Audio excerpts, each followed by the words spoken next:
All right, Shalom. First and foremost, we want to give all praise, honor, and glory to Yahweh, Bahashem, Yahushai, Bahashem, Rakak Wadash. I want to give double honors to my apostle and elders, Great Millstone, who teach very well. Who I learned this truth from and citation out there to the hopeful elect, who continue to push this word in our truth, faith, and sincerity. And also, Shalom to all the men, women, and children who sincerely believe upon the words of Yahweh Bahashem Yahushai. Because ultimately, they are yearning for the destruction of this current world that we're living in, man. You know, when you go back into Ezra's, all the righteous men, all the prophets that was before, even Enoch, they was all looking to the times that we are in right now. You know? Because what Esau wants you to believe is that millions of years ago, out of the cave, the so-called white man came out on top, not knowing that Yahweh Hashem Yahushua had this whole plan predestinated. Now we're coming to basically the climax of life for real, when the Lord will come and destroy this beast system while simultaneously beaming up the elect. But guess what? Before that situation happened, before that event come to pass, certain things must happen before. You know, one of those things, the mark of the beast, which is a tiny little device which will go in people's hands. Another one of those things, World War III, that must happen. The persecution of the prophets must happen, man. But guess what? The prophets must speak the word first in order for all these events to come to pass, man. And Esau knew. Once the prophets go out there on the scene, it's only a matter of time before your kingdom goes down. Let's go right here. We're finna go to let's go to Jeremiah real quick. Jeremiah 28, and we're finna jump down to verse 8, get to the point. Brothers know where I'm going there. Because again, once the prophets upon the scene, once they stepped upon the scene, starting off with Aaron Arbor Bivens all the way down to younger brothers like myself, guess what? There was a key sign, there was a signet that this place is on his way out, man. Let's go right here. Jeremiah 28 and verse 8. It says, the prophets that have been before me and that have been before thee of old prophesied both against many countries and against great kingdoms, of war and of evil and of pestilence. So this is the same thing that have been since the beginning. Matter of fact, let's go ahead and get this in the book of St. Luke. It ain't like the story changed and the Lord just switched it up in the New Testament, and this time all the prophets is going to speak peace upon the nations. No. It's the same thing, man. The prophets is coming with that same message that they had in the ancient world. You have to realize that's why Yahweh Shai was so hated in that time. And the reason why Yahweh Shai was so hated, because he was speaking against that system, man. He was against that wicked society, man. Why? Because that society was totally anti-Mashiach, man. An anti-Christ spirit. Whether it be a man being with a man, and it's so crazy now. They make lobster and pork. The most detestable of foods is a delicacy.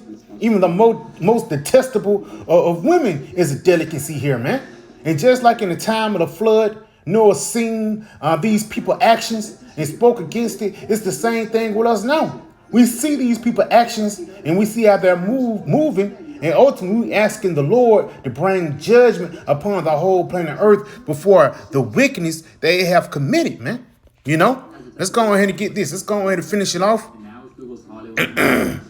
This is the book of Salaki. I can please bear with me.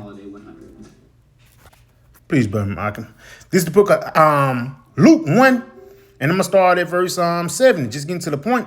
It says, as he spake by the mouth of the prophets, which have been since the world began, that we should be saved from our enemies and from the hand of all that hate us. Now you finna see the hatred of Esau now. A part of the hatred of Esau towards us is we speaking against his kingdom, man. Ain't nothing piss you off is when you watching the game and your team losing, and on top of that, it's a dude right beside you talking shit. That's what we're doing spiritually to this guy, man. And he's going to get to a point when he will not be able to hide his anger anymore. It's going to get to a point where he's just going to show his horns, But again, the prophets have been speaking forth this message since the world began. Now let's get this article from The Atlantic. It says lessons from 5,000 years of civilizational collapse. Now, when you go into that, that's correct. When man was placed upon the earth, you know what I'm saying? It was around that time, for lack of better words. But again, since day one, for lack of better words, the prophets have been speaking forth the message of Yahweh Shema Shai. Like Enoch. In Genesis, he was talking about the end. Let's go on and read a little bit of this. It says, in the Middle Ages, prophecies of a coming global collapse proliferated basically rapidly across Europe. Conditions were ripe for a powerful strain of apocalypticism to take hold. Population growth, the rise of industry, increasing inequality, and an onslaught of natural disaster and plagues, and made life feel more difficult and precarious than it have ever been before. And even then, you go into the Black Plague during the Dark Ages, they ain't never seen nothing like that. So when that event happened, they were shocked. It took out a lot of people, but it's not comparing unto the times now. Because again, now they got something, instead of you just coughing up blood, it's certain diseases and common colds that these guys magnified when you can cough up a lung. Literally, man. Even vaping. When you vape, it's a guy, he was vaping, and, he ended up damn near almost drowning in his own blood, because the reason why his lungs was filling with blood, because he vaped. Back in the Dark Ages, they never had to worry about that, man. But at the same time, this is how we know that the wicked is in power now. There's more ways of death. Again, whether it be chemically, or the, what form, the chemtrails, the food that you eat, or just a regular sword. The bacteria that this guy have, the germs, the CDC. But let's go ahead and read a little bit more. Because again, the title of this video, it's going to be like end of the world vibes, because the end of the world is a certain vibration that's happening, man. Now it says what? Natural disasters. How many earthquakes have it been? Over 10,000 earthquakes, man. Think over it. I said over the past 2 years, and I'm probably selling it short, man. It's so many that happen today. Continuing on, it says what? In plagues, Crown 19 had made life feel more difficult. Yes, because during Crown 19, that was supposed to be the most hardest thing. And people even make memes about that. Let me tell you about 2020, son. But guess what? It's going to be, let me tell you about Jacob's trouble. Because that wasn't the end all be all. Things is going to get worse as we get closer unto the end. Let's go on and read a bit more. And it says, the poor classes bore the brunt of these developments, while the wealthy were more insulted from their assault. Yes, because ultimately, during the Crown 19, it was more billionaires that was made. Jeff Bezos got off. Elon Musk got off. A lot of people got off in that time. George Soros, Fauci. A lot of people got a lot of bread, in the midst of everybody heartbreaking down times. Let's go ahead and just jump down a little bit more of it, because he's just really talking about, Esau tried to be a little bit too deep, but let me get this one. It says, today the conditions of a apocalypse, gapping inequality, pandemics, rapid technology development. Well, what's the part of that technology development? That see here, that tiny little device that will go under people's skin. It says, are amply present. So perhaps it isn't surprising that over the past several years, a number of scholars and political figures have warned of a coming collapse. Why? Because it's biblical prophecy. And who started speaking that upcoming collapse? The prophets that was on the highways and byways speaking against this place. And we can see the words they were speaking jumping off the page, man. Continuing on. It says, by which they tend to make the destruction of the basic elements of society. The philosopher Toby Ord has claimed that humanity has a 1 in 6 chance of being wiped out this century. And that sounds like the scriptures. If the Lord don't come this century, then no flesh can be saved, man. Continuing on, though. It says, an author of Jared Diamond has argued that there is a 49% chance of doomsday arriving by 2050. So it's a 50% chance that the destruction will become before then.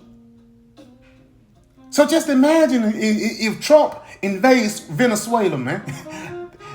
I take the over on it, man. The increased odds, I take the under. Under 50, man. You know, Lord willing, under 5, man. Under 25, man. Under 30.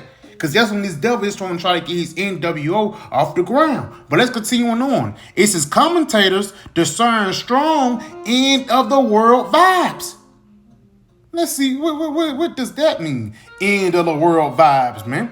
Why culture cannot stop thinking about the apocalypse. Why you can't stop thinking about the end? Because that's where we are at biblical prophecy. Let's get something real quick and we're going to jump back into this article. 2 Ezra 9 and verse 1. He answered me then and said, measure thou the time diligently in itself. Now, when you measure the times that we're in, we're not in the time of this place prospering. We're not in a time of the economy is going to have a good, next 5 years is going to be a jump up. No, we're in the time when things is getting worse. The Ukraine situation, we already know that Israel, the least little flock is drawing everybody out. Even Venezuela got involved. India and Pakistan got some kicking off. China and America still doing that tariff beef. There's a lot of things that's going on upon planet Earth, but you guys ain't measuring. Who are measuring those things? The prophets. We are measuring the biblical timeline to tell you how much longer we got. And we can tell you that we ain't got that much longer to go because all things are set and ready. It's only a matter of time before they come to pass. It's like when you cook in the kitchen, you prep it, man. The missiles are prepped. The mark of the beast is prepped, that tiny little device that's going to go in people's hands, man. Continuing on though, it says, and when thou seest part of the signs past, which I have told thee before, and again, they just mentioned plagues, natural disasters, technology advancements. Continuing on, then thou shalt understand that it is the very same time when the highest will begin to visit the world which he made. So now we're coming to the times when the Lord, Yahushua, is going to visit us, man. And ultimately visit this world for his wicked deeds. That's why Esau's shaking in his boots. That's why it's such a concern. He don't want the planet Earth to be heaven on earth, man. He want the planet Earth to be an industry, a beast system, you being a damn perpetual slave. Continuing on in wickedness. Because ain't nothing wrong with being a slave and you righteous. You have a righteous slave on to treat you good and things like that. But guess what? This guy, he's a wicked slave on him, man.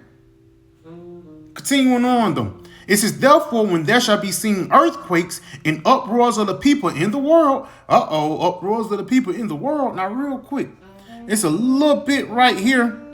It says, an apocalyptic impulse to destroy the federal bureaucracy and re-establish patriarchal Christian supremacy has been the blame for fueling the rise of MAGA movement. Now again, now they're trying to make MAGA be a religious thing. No, MAGA is just the Edomites trying to, for the lack of better words, hype themselves up, man. And enlighten themselves to say you still got it. An old bride, you make her feel good about yourself.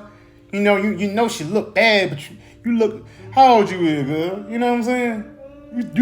You 22, knowing that she ain't shit. And that's how America is. Make America great again. America will never go back into that estate of the 1950s, man. It's only down the drain for right now. CTD. Continuing on though. It says Donald Trump is viewed among some of his supporters as a religious hero who smite the political establishment. Which is notable now is that apocalyptic Angus has become a consistent. And that's pretty much it, man, because Donald Trump, he ain't nothing but Nero 47, man. That's all Donald Trump is, Nero reincarnated. And he's going to do the same thing he did back in 70 AD. And that's how we know that we're coming into the time. Because guess what? Nero back on the scene. The prophets back on the scene. The missiles on the scene. And that's why we're measuring the time diligently, man. And that's pretty much it on that. Because again, the only thing they touching on is a lot of BS and over talking. But let's finish this off. I'm gonna put the Lord when I remember, I'll put it in the description. Let's go right here in 2nd Ezra 9 and verse 4. It says, Then shalt thou well understand that the Most High spake of those things from the days that are before thee, even from the beginning, before the world began. I just pulled it out in Luke, the 1st chapter.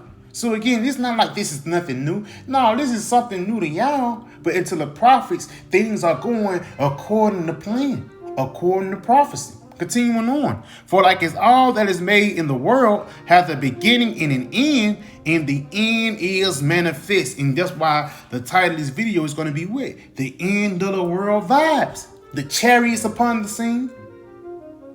Everything is finna come into the climax of life. Continuing on, verse 6. Even so, the times of the highest have plain beginnings and wonders and powerful works and endings and effects and signs. And we can see that the endings, and we can also see the effects of the prophets. Brother speaking about the CEO, and all of a sudden it's going to get to a point where he's just going to have to force himself out there, man. Brothers talk about the missiles, World War III, and things just continue to just pop like popcorn until we get to his climax, the height of life. Again, just like cooking. You know, when you cook a roast or something, you know, for lack of a better word, certain ingredients you don't throw in there at the beginning because they're going to be overcooked. They're going to be soggy, man. You know, you got to throw it in at the end, or close to the end. And that's what the Lord is going to do when he throw in that tiny little device, that microchip. And also when he throw in those missiles, man, he gonna throw in persecution. But before that happened, which is what, when the chariots come and beam us up and deliver us from those missiles, before that happened, we're gonna get persecuted. We're gonna be hated. You know. Also, it's gonna be a time of Jacob's trouble, a time like never before. That's a part of measuring the time diligently, man. Let me see if it's a little bit more on this article. It's one more part. I'm gonna get one more part. And there's a new book called Goliath Curse, The History of Future. It's like the history and future of societal collapse. Luke Kemp, a researcher affiliated with the University of Cambridge Center for the Study of Existential Risk. So basically, they studying about the end time of something that would destroy existence. Now, it's not going to destroy all existence. Now, we know that the earth is going to dwell forever. But also, it's going to be parts upon the planet earth that must be destroyed because it's defiled. You know, but the Lord, he's still going to preserve some parts. But let's continue on though. But why is these Edomites are obsessed with this? Why are people obsessed with this? Because this is the time, man.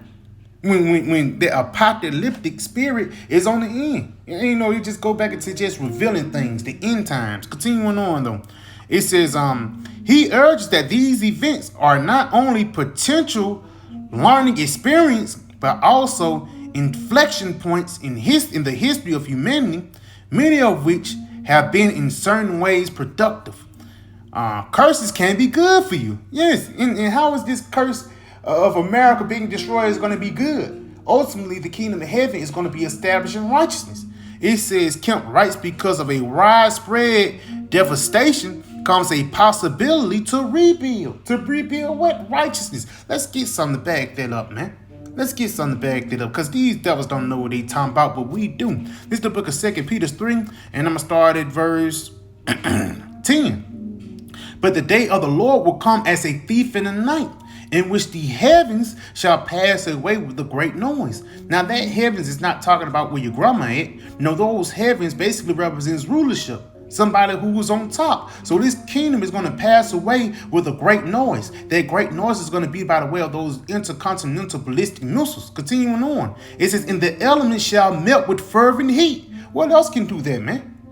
This is not talking about no pocket rocket. No, this is talking about the same two. Those hypersonic missiles, man. The V1. All these things which will ultimately destroy America. These warheads. But let's continue on. Let's go and see what happened. It says the earth also and the works that are therein shall be burned up. And again, that's that devastation that he talking about, man. You know, but let's go ahead and continue on. Seeing then that all these things shall be dissolved, you know this thing gonna be destroyed. What manner of persons ought ye to be in all holy conversation and godliness. A part of that holy conversation and godliness, that's not saying, you don't cuss, brother. No. That holy conversation and godliness is saying America is going to be destroyed. The mark of the beast is a tiny little device. Gentiles can't be saved. Natural Gentiles can't be saved. Guess what? That's that godly word that the Lord want to hear, man. Anything else I let is BS. Continuing on. Looking forward and hasting until the coming of the day of the Most High, wherein the heavens being on fire shall be dissolved, and the elements shall melt with fervent heat. So the destruction, man. Again, a devastation. Nevertheless, we, according to his promise, look for a new heaven and a new earth wherein dwelleth righteousness. And that new heaven and new earth is only going to be what? The kingdom of heaven on earth. It's not saying we're going to go to a new planet, because that word new just means refreshed. When will the planet Earth be refreshed? When World War III hit and the missiles get shot off, and off a period of time, New Jerusalem come back down and bless the planet Earth in righteousness, man. You know? So let's go back into this article. It says what? It says curses can be good for you. Kemp writes, because of widespread devastation comes a possibility to rebuild. The destruction of capital, temples, palaces, manors, monuments, bathhouses, and wealthy properties all disproportionately hurt the rich. Yes, and who is the rich? The bankers, man, the elites. We are the poor. Though calamities such as disease and famine tend to bring greater harm to the poor, those who manage to survive the wipeout event, yes, those who are going to be delivered, Kemp suggests are left more bargaining power with bosses and landlords, because there are fewer people with whom to compare. And ultimately, it's pretty much on it. You know, it's a lot of good information that this guy Kemp is talking about money and things like that, and the golden age and different type of rulerships. I haven't read the guy's book, but I skimmed through a little something he was writing about. It's a nice little topic, and it just shows a comparison of what's happening now and what's happened back then, man. The future, the past and the future of the end. You know, because it's not like this never happened before. No, Yahweh Shema Shah always designated when the kingdom is going to rise and when the kingdom is going to fall. So let's end off right here. We're going to go right here in Daniel 2. We're going to end off at verse 20. This Daniel 2 and 20. It says, Daniel answered and said, blessed be the name of the Lord Yahweh Shema Shah forever and ever, for wisdom and might are his. He changeth the times and the seasons. He removeth kings and setteth up kings.